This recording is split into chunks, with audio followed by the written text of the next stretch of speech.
వక్రతుండ మహాకాయ సూర్యకోటి సమప్రభ నిర్విఘ్నం కురు మే దేవా సర్వకార్యేషు సర్వదా గురుబ్రహ్మా గురుర్విష్ణుః గురుర్దేవో మహేశ్వరః గురుః సాక్షాత్ పరబ్రహ్మ తస్మై శ్రీ గురవే నమః.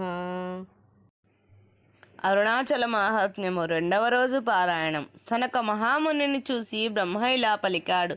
అప్పుడు నేను నా హృదయమంతా భక్తిని నింపుకొని సదాశివునికి మనసులోనే నమస్కరించి నా 4 ముఖములతోటి 4 వేదములను పలికాను. సర్వలోకములను సృష్టించిన వాడా శివ, నీకు నమస్కారము. ఎవని చేత ఈ లోకములన్నీ సృష్టించి పోషింపబడుచున్నవో అటువంటి నిన్ను స్తోత్రం చేయక, నీ దయను పొందక పుట్టు గ్రుడ్డివాడు సూర్యుణ్ణి చూడలేనట్లు నిన్ను దర్శించలేడు. నిర్మలమైనది స్వయంగా ఉద్భవించిన ఈ లింగమును దివ్య దృష్టి చేత మాత్రమే నీ భక్తులు అంతరంగములోను బాహ్యములోను అంటే తమలోను ప్రపంచములోనూ చూడగలరు. అఖండమైన నీ రూపాన్ని యోగులు తమ అంతరంగములో ఎల్లప్పుడూ దర్శిస్తున్నారు. దేవదేవా, కాంతివంతమైన అద్దము వలె అది వారి హృదయములలో ఎల్లవేళలా ప్రకాశించును. నీ స్వరూపం అణువు కంటే సూక్ష్మము కదా. నా వంటి అణువు లాంటి వాడు నీ కరుణకు పాత్రుడైతే మహత్వమును పొందును అనేది నిశ్చయము.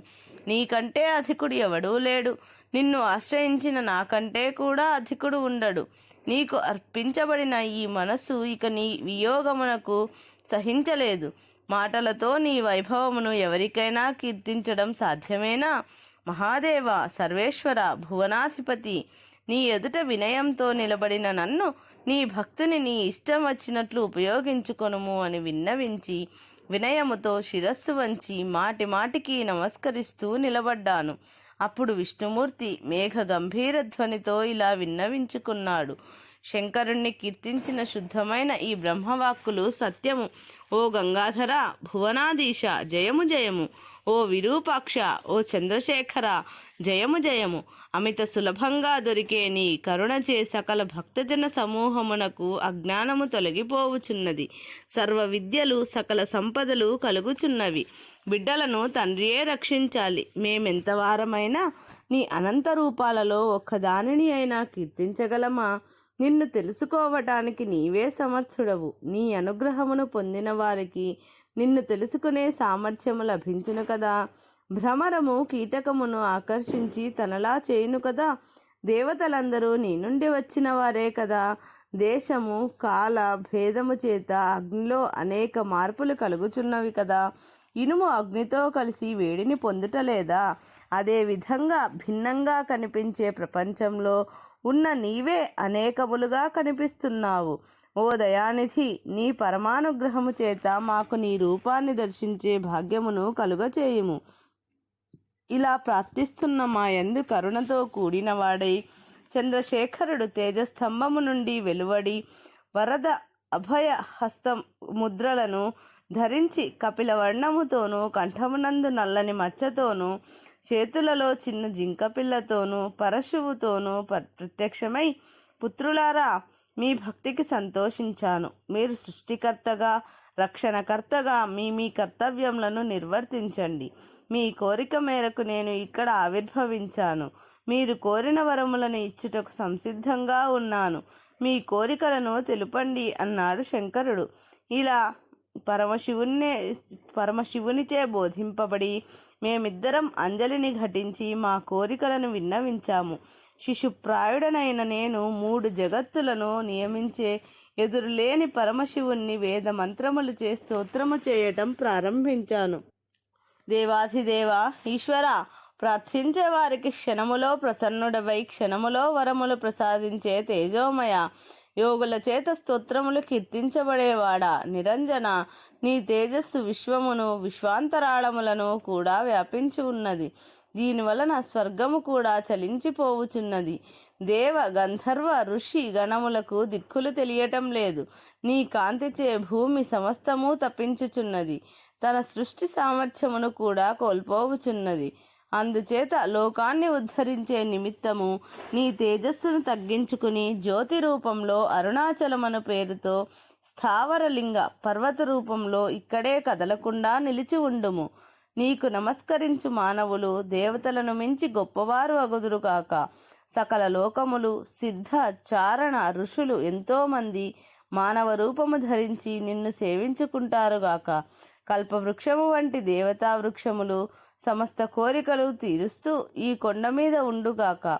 దివ్యమైన ఔషధములు గల వృక్షములు ఇక్కడ మొలచుగాక.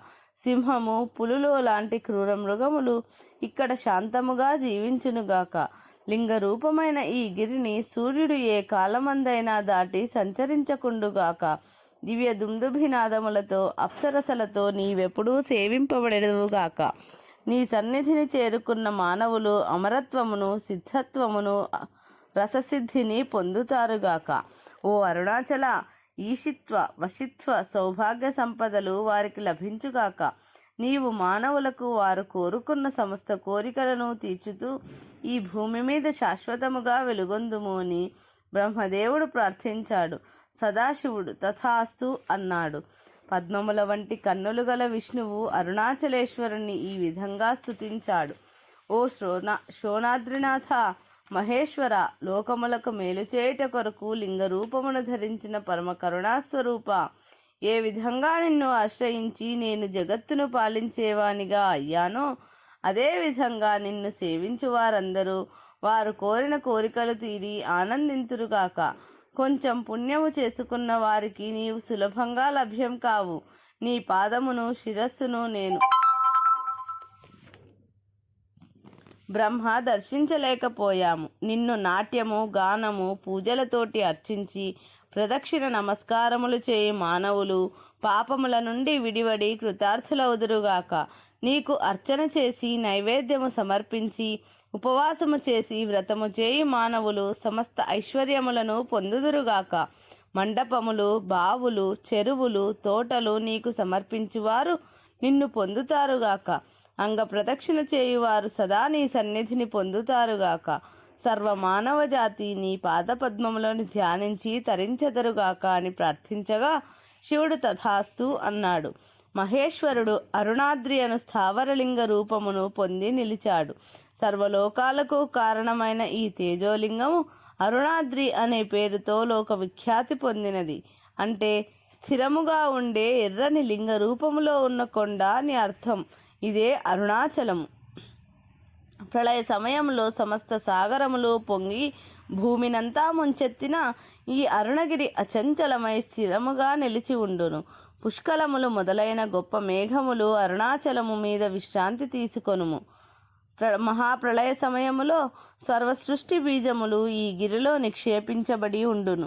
ప్రళయానంతరము బ్రహ్మచేత ఆవాహన చేయబడి ఈశ్వరుని పాదసేవ చేయువారు వేదమును చక్కగా అధ్యయనము చేయు బ్రాహ్మణుల చేత అన్ని విద్యలు అన్ని కళలు సర్వశాస్త్రములు ఆగమములు చక్కగా వర్ధిల్లునుగాక. గుహలలోను అరణ్యములలోను తపోనిష్ఠులైన జటాధారులైన మునులు కోటి సూర్యప్రభలతో వర్ధిల్లెదరుగాక. పంచాక్షర దేహములు ధరించి పంచబ్రహ్మమయములైన మంత్రములతో ఆకార పీఠాధిరూఢుడు నాదాత్మకుడు అయిన సదాశివుడు అష్టలింగములతో అష్టకాలములలో పూజింపబడినుగాక. దేవతలు సిద్ధులు మేరువుపై గల తమ నివాసములను వీడి ముక్తిని కోరి భూదేవి యొక్క పుణ్యము ఫలించిన తరువాత లభించినది భక్తులకు పరమ సులభమైన సదాశివ స్థానము అయిన అరుణాచలమును పొందుదురుగాక అని కమల గర్భుడైన బ్రహ్మ స్తుతించాడు. తండ్రి అయిన బ్రహ్మను సనక మహర్షి ఇలా వేడుకొన్నాడు. ఓ జగద్గురు, నీ దయ వలన శివానుగ్రహము వలన అద్భుతమైన ఈ అరుణాచలేశ్వరుని మహాత్మ్యమును నేడు వినగలిగాను. ఇది పరమాశ్చర్యకరము, సర్వ పాపములను పోగొట్టున్నది. మీ తపస్సు యొక్క ఫలితముగా ఆవిర్భవించిన ఈ అరుణాచలమును శోణాద్రిని శివుణ్ణి అన్ని కోరికలు తీర్చేవానిని సమస్త పాపములను పోగొట్టేవానిని ఎవరెవరు సేవించి ఏ విధంగా తరించారో తెలుపగోరుతున్నాను. పుత్రుడైన సనకుని మాటలకు ప్రీతి చెంది బ్రహ్మ క్షణకాలం పరమశివుణ్ణి ధ్యానించి పరమకృపతో ఇలా అన్నాడు. వత్స, పురాతనమైన ఈ కథను వినుము. అరుణాచలేశ్వరుని పొంది పార్వతీదేవి ఏ విధముగా దుఃఖము నుంచి ఉపశమనమును పొందినదో తెలుపుతాను. ఒకానొకప్పుడు మహాదేవుడు పార్వతీ సమేతుడై దివ్యమైన రత్నములతో తయారైన సింహాసనము మీద కూర్చొని ఉన్నాడు. ఆ సింహాసనము రత్నమయమైన ఫలపుష్పములతో కూడి కల్పవృక్షము వలె విరాజిల్లుతున్నది. మరియు పట్టు వస్త్రములు, మెత్తని పరుపులు వేయబడి ముత్యాల తోరణములతో అలంకరించబడి ఉంది. దివ్యమైన పుష్పముల వాసనలతో సుగంధమయమై వేలాడుతున్న తోరణములపై వాలిన తుమ్మెదల రుదలతోనూ చెవులకు ఇంపైన దివ్య వాద్య నాదములకు అనుగుణముగా నృత్యము చేస్తున్న కుమారవాహనమైన నెమలితోనూ పార్వతీదేవి వాహనమైన సింహగర్జనకు భీతి చెందిన పెద్ద ఏనుగులతోనూ అప్సరసల నాట్యముతోనూ విద్యాధరుల గానముతోనూ ఆ సభా మండపము దివ్య తేజస్సుతో నిండి ఉన్నది.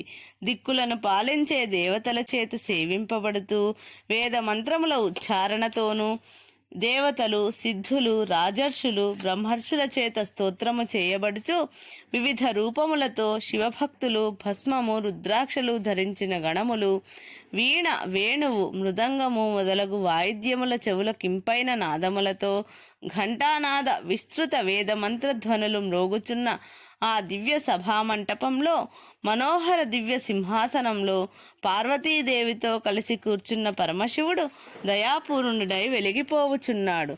సంగీతము, కథలను చెప్పుకోవటం, శివగణముల విచిత్ర నృత్యములు, జూద క్రీడలతో పరమశివుడు పార్వతిని ఆనందింపచేస్తున్నాడు.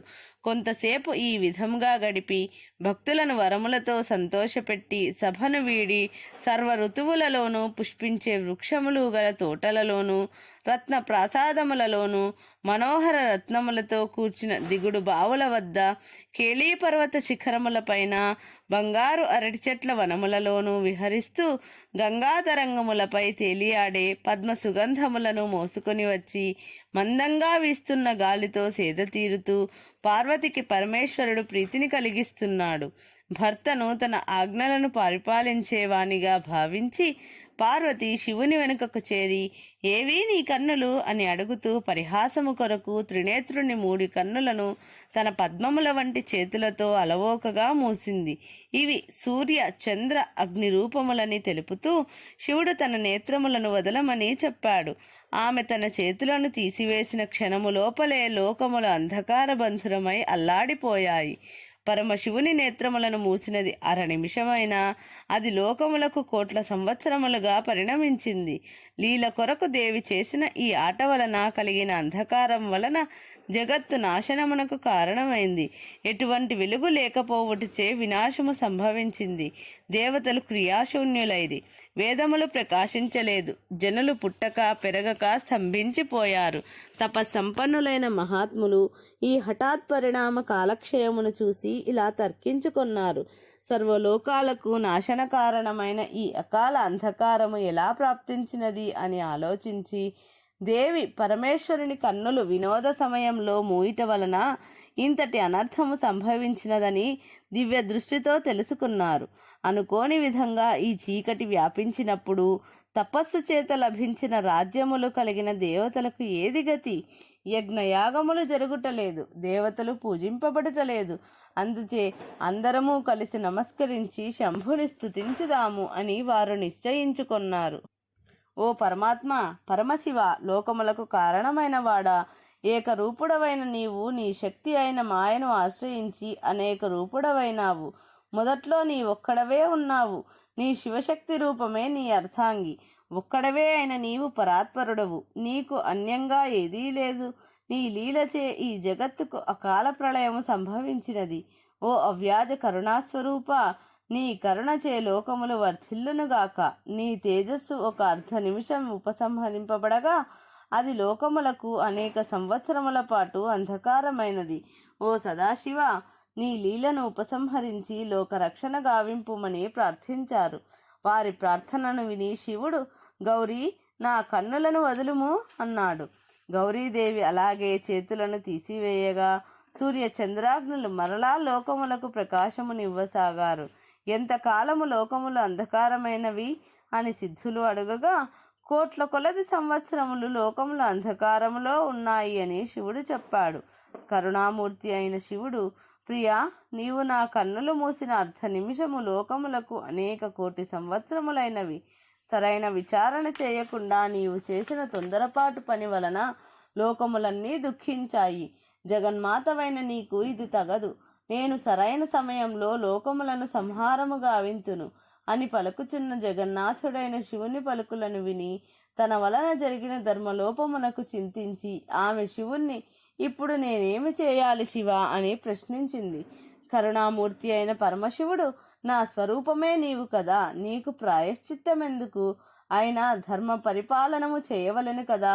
శృతి స్మృతి క్రియా కల్పములను తెలిసిన జ్ఞానులచే జగత్తంతా నీ రూపమే అని, నేను కూడా అదేనని చెప్పబడుతున్నాము. నాకు భిన్నము కాకపోయినా నీవు లోకోపకారము కొరకు ప్రాయశ్చిత్తము చేసుకోవలసి ఉన్నది. ప్రాయశ్చిత్తము 6 విధములు. అందులో ఒకటి స్వామి చేత పరిత్యజింపబడుట. కానీ నిన్ను విడిచి నేను ఒక్క క్షణము కూడా ఉండలేను కదా. అందుచేత నీవు నాయందే నిలిచి తపస్సు చేయవలెను. భూమి మొత్తము ప్రాయశ్చిత్తము కొరకు నీవు చేయు తపస్సు వలన ఫలవంతమగును. నీ తపోదర్శనము వలన, నీ పాదస్పర్శ వలన, నీ సాన్నిధ్యము వలన అన్ని కష్టములు తీరి శాంతి లభించును. భూమికి గొప్పతనమును చేకూర్చే నిమిత్తము నీవు తపమును ఆచరింపుము. నీ తపస్సును చూసి మానవులు ధర్మమునందే శ్రద్ధ కలిగి ఉండుట నిశ్చయము. ధర్మ పరిపాలన వలన భూదేవి కృతార్థురాలగును. సనాతనమైన వేదములలో నీవే ఇలా పలికి ఉన్నావు. భూమండలములో కాంచీపురమను మహాపుణ్యక్షేత్రము కలదు. అది సర్వసంపదలకు నిలయము, భూతల స్వర్గము. అక్కడ చేయబడిన ఏ కొంచెం సత్కార్యమైన మహాఫలవంతమగును. దేవతలు, ఋషులు ఎల్లప్పుడూ అక్కడ నివసించాలని కోరుకుంటారు. అక్కడ సమస్త పాపములను నివారించే కంపానది ప్రవహిస్తున్నది. ఆ ప్రదేశంలో నివసించే వారి పాపములన్నీ ప్రక్షాళనమగును. పచ్చటి ఆకులతో, ఎల్లప్పుడూ చల్లని నీడనిస్తూ, పుష్పములతో, ఫలములతో, ఆకులతో నిండి ఉన్న ఒక చూత వృక్షం అనగా మామిడి వృక్షము ఆ కంపానదీ తీరములో విరాజిల్లుచున్నది. ఆ చూత వృక్షము క్రింద చేయబడు తపస్సు, జపము, దానములు అంతులేని ఫలితములను ఇచ్చును. ఇక్కడ విష్ణువు మొదలగు సర్వదేవతలు, డాకిని, యోగిని గణములు అనేక రూపములతో నివసిస్తున్నారు. నేను కూడా నిష్కలుడనై నీ మనస్సు అనే పద్మములో నివసించి ఉంటాను.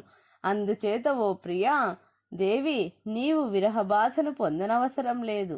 దేవదేవుడు ఈ విధముగా మనసును శాంతింపచేసే మాటలను పలుకగా పార్వతీదేవి కంపానదీ తీరమును చేరుకున్నది. అనేక ముని సిద్ధుల సమూహములచే సేవింపబడుతున్న నిర్మల కంపా తీరమును చేరి అక్కడ ఉన్న కన్నుల కింపైన కోమలమైన మామిడి చెట్టును చూసి ఆ తీరములో కోకిలలు ఆలపిస్తున్న మధుర స్వరములను విని ప్రశాంత చిత్తముతో దేవదేవుణ్ణి స్మరించుకున్నది. అక్కడే ఉన్న విజయతో పార్వతి ఇలా అన్నది, ఓ సఖీ, శివునకు దూరమై ఆయన కోసం విరహంతో ఉన్న నేను ఈ చూతవృక్షము కింద పరమేశ్వరుడైన భర్తను పూజించడానికి వచ్చాను.